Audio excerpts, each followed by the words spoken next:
আজকে আপনাদের সাথে একটা বিষয় শেয়ার করি।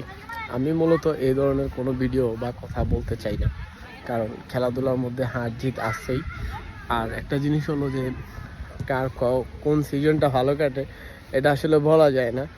কে কোন দল কখন কোন বিশ্বকাপটা তারা ভালো খেলবে আসলে এটা আগ থেকে স্কোয়াড দেখলে মোটামুটি ধারণা করা যায়, বাট বিশ্বকাপ আসলে চেঞ্জ, অনেক ভালো ভালো টিমও ভালো কিছু করতে পারে না। যেমন এক্সাম্পল হিসাবে 2018 বিশ্বকাপ, 2022 বিশ্বকাপ, 2022 বিশ্বকাপে তো আলোচিত সবচেয়ে লং টাইম ধরে ব্রাজিল যদিও ফিফা নাম্বার 1 দল হিসাবে ছিল, এমনকি 2022 সালেও যে ওরা ভালো একটা টিম নিয়ে গেছে, তারপর কিছু করতে পারে না। আসলে সবসময় যে সব ভালো টিম নিয়ে গেলেই যে ভালো কিছু করতে পারবে ব্যাপারটা এরকম না।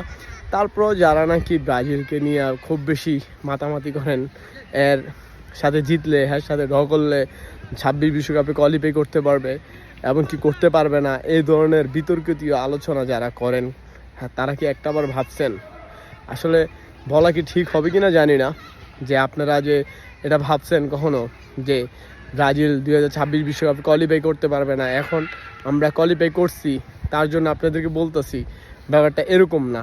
এই ফিফা বিশ্বকাপে এমন কোনো সিজন আছে যেটা ব্রাজিল কোয়ালিফাই করতে পারে নাই।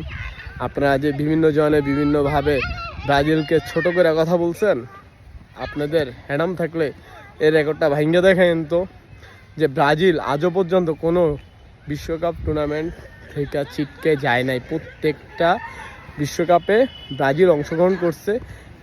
পৃথিবীর বুকে এরকম কোনো দল আছে যেটা ফিফা বিশ্বকাপে প্রত্যেকবার কোয়ালিফাই করতে পারে নাই। প্রত্যেকটা দলই অনেক সিজন করে ওরা ছিটকে গেছিল, অনেক সিজন।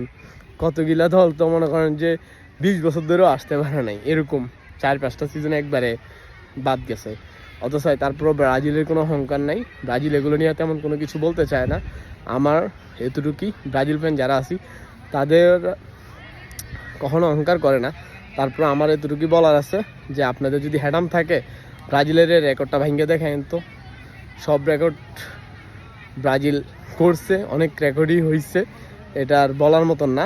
তারপরও আমাদের ব্রাজিল ফ্যানদের একটাই বলা, যেটা আপনাদের যদি হ্যাডাম থাকে তাহলে এই ব্রাজিলের রেকর্ডটা ভাঙেন।